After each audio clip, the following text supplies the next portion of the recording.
So one of the things that you are, you know, basically the face of Right Brain Studios, right? Right Brain Studios uh, prides itself on being a documentary studio, and as you guys can see, one of the latest documentaries that you put out was Death to America, that was RBN's own Rome that you guys were featuring. And number one, I just want to thank you for that, because that was a necessary piece of art and filmmaking that you guys have pursued. Thank you. But also, there's not too many, with the exception of somebody like maybe a Boots Riley, that is anti-imperialist, anti-capitalist filmmaker. And as far as the content that you put out in Right Brain Studios, it goes into that direction. And if you don't mind my asking, and I tell a lot of people this, that I'm kind of like the inside the actor studio for activists, advocates, and the like, is how did you get into filmmaking, as well as get into, and and how did you evolve into where you're at now sociopolitically, in your mind? How did that develop over time, if you can give us that? Yeah, and I'm going to try to condense it down. So, um, in the most cliche way ever, I come from a loving family, but certainly wouldn't say it was a normal family. Clearly, you don't even need to preface that. Yes, I'm white and I'm privileged. And I grew up in a suburb that was definitely an underfunded school, but I would say that my Mhm, struggles were minimal. But mhm, I was home alone a lot. I was home alone a lot because my mom mhm. married a deadbeat. She ended up remarrying a deadbeat, and she was working most of the time to support him and his failed businesses. And so I spent a lot of time alone, a lot of time in the basement by myself, and watched a lot of movies. It's like the most cliche story ever, but it's important because the Mhm. seed was planted at a young age that I thought this could recognize as a 9-year-old watching Kubrick that cinema was powerful. And what's interesting is that's where I feel like my film education started. But my education on the other side of what Right Brain does, which is the kind of films that we make, came from, I'm 18 years old, and at that time you hadn't had the digital boom like nowadays. Everybody has a camera on their phone or in their pocket. When I was growing up, if you Sure. wanted to be a filmmaker, you actually had to buy film. You had to buy 16 millimeter reels. I'm old enough where there was no digital camera boom where anybody could spend 500 bucks and get as good of a camera as any.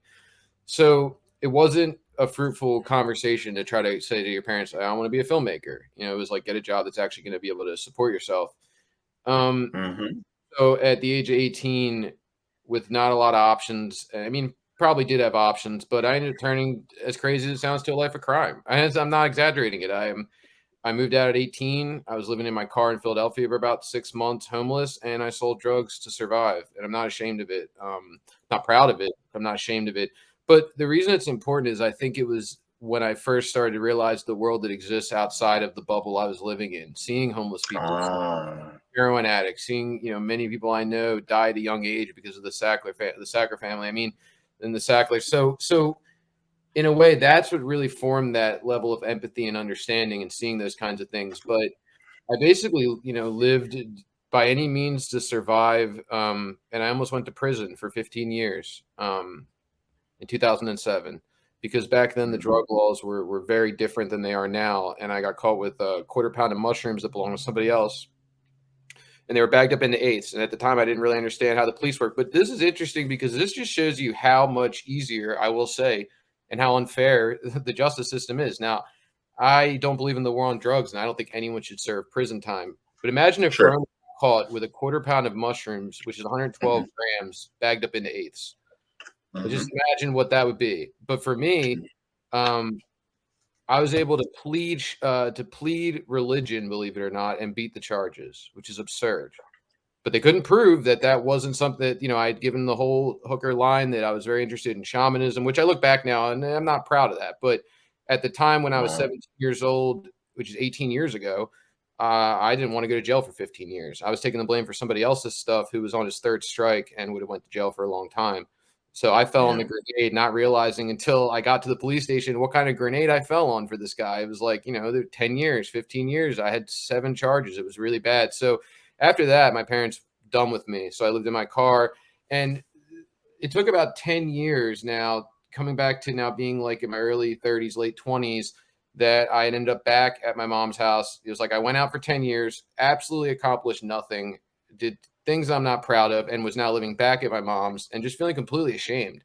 And I had a little bit of money saved up, and now I made the plea, can I try to go out and do something with this film thing? I still loved film. Even when I was homeless, I was still writing screenplays in my car, homeless. And they just, I think, were afraid that I was going to be dead or in prison if I didn't get the hell out of Pennsylvania. So I went to LA. And I honestly, I kid you not, I looked for an affordable film school. I closed my eyes and I just picked one with my finger. I knew nothing about any of the schools or what was good or what was bad. I had absolutely no resume. And I was lucky that they took a chance on me. So I got in my car. I got my dog. I drove all the way across the country to Los Angeles. I didn't know anybody. I was living in a motel for a while. And I was finally getting to do what I wanted to do. And so I told myself that I'm going to go for it. I'm really going to try hard. I'm really going to get my shit together because someone's taking a chance on me right now after all the fuck ups, all the things I did, and Wow. really didn't deserve it. I felt like I didn't deserve it. And that really Hmm. played a role later in saying, okay, so what am I going to do with this privilege I've been given, this thing that most people don't get? I'm going to use that to help others. I'm going to use that to put other people on Wow. because, most people have a much more interesting and a much more inspiring or a much more eye-opening story than I do.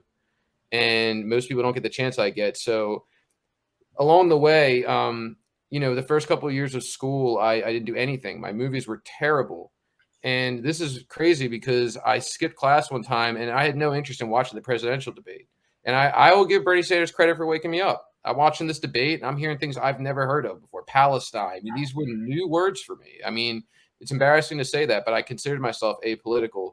And it was like the first time I took acid. There was an awakening of like, wow, there's an entire Wow. world that exists that I know nothing about. And that's bad. I mean, that's not good. A lot of Yeah. suffering and pain, and it destroyed a relationship. I mean, I got so obsessed with what was happening in Syria and these other places that, I mean, the person I was with didn't want to be with me anymore. I mean, she's like, we just have a good time, like all you want to talk about now is Syria. All you want to talk about now is Palestine or, civil rights issues and things like that.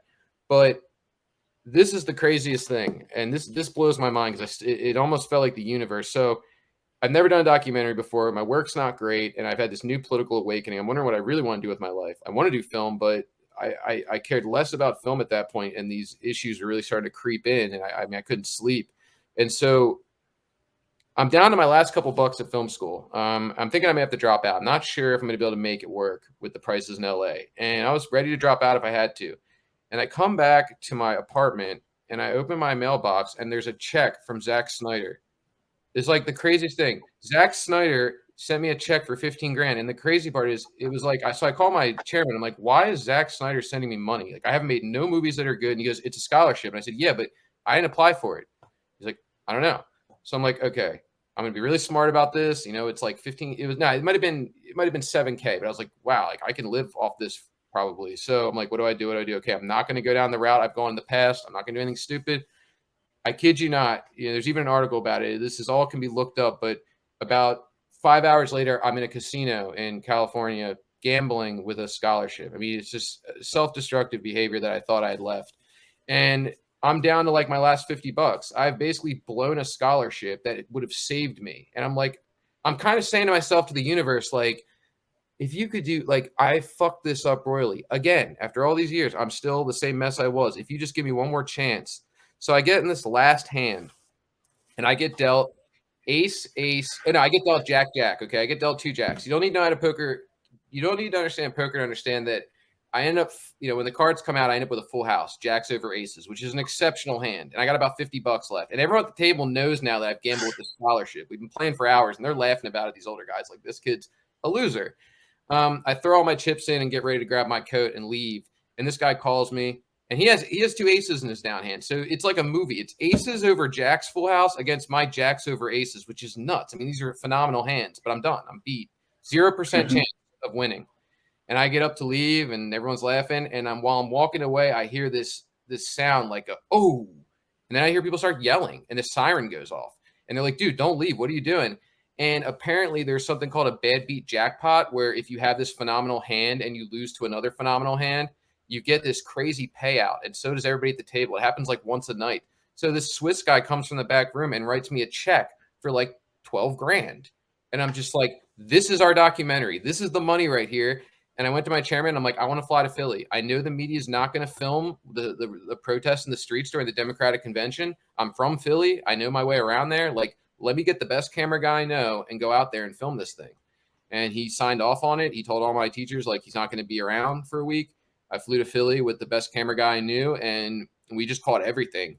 And it parlayed into, after that, we were sending the footage around trying to get someone to narrate this thing in time for the election. And we tried like Pam Grier. We had a long list of people we wanted to, Pam Grier was on there. And Viggo Mortensen is the only guy that responded to us. He did it for free. He really was this guy where he, I come back from class and I have a message from Viggo Mortensen. And he's like, I love this. Like he's a Green Party guy. He's like, I'll narrate this. Don't tell the union. I mean, it's a little late now, but that's where it started. Bright Brain started off of a gambling with one of the most Hollywood directors ever on a scholarship I probably wasn't meant to get.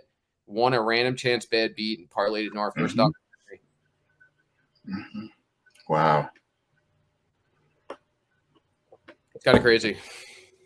Wow, that's an amazing story. We and the crazy part is Zack Snyder ended up coming to my graduation. I had never met the guy in my life, and my graduation presentation was supposed to be a recreation of a ratty apartment that I had had a heart attack in on drugs, just to show myself how far I've come. And when he met me and realized I was the guy he gave the scholarship to, and I had told him I had to write him a letter to thank him, and I told him I gambled with it, and it worked out, and I made my first documentary. Thanks. It was about what was going on in the world with the working class movement, and I at the time in 2016 there wasn't as many podcasts. It wasn't, and it's a good thing now. We're in a world where there's so much good indie media. At the time there just wasn't, and the TYT was really the only skin in the game. So I felt like the film movement used to be, like Hegel talks about, like the cultural echo, like art being a cultural echo of what's happening in the world. You could trace back any kind of art history and get a pretty good representation of what was actually going on, who was in power, who was marginalized. It's this incredible echo, right? And yes, film used to be a big part of that echo. If you go back to like Italy in World War II, you had a lot of anti-fascist, neo-realist Italian films, and you could really if you go to Germany in the 1920s, you have right before the Nazis took over, there was even a film called, oh my gosh, it's blank in my mind now, but there's a movie that was actually predicted the Holocaust. It was made by a Jewish guy. It was a dystopian silent film about Jews disappearing in the city. It's called City of the Jews. Wow. And so like you can look back at film and you can bridge history together. And the sad part is it just didn't exist anymore. And that's why I felt like it was time to make documentaries, because the industry has become so homogenized and so tied to the political elites and the political establishment, because they get tax breaks and it's beneficial to have politicians on your side. And Comcast has taken over HBO. But the problem with that is like kind of like what Upton Sinclair said, which is when the people who are supposed to, like journalists and filmmakers, diagnose a lot of the society's problems, are being paid by the people who are causing society's problems, you're not going to get those diagnoses. Those issues are just going to fester. So I felt like all the luck I've been given and all the second chances I've been given, the very least I could do is pledge that I'm going to use that position to put other people on camera, because we don't get our inspiration from like Martin Scorsese or Steven Spielberg. We get our inspiration from Julian Assange, John Pilger, working class people, labor workers. Those are the people that inspire me to make films, not, Steven Spielberg. You know what I mean? Mm-hmm.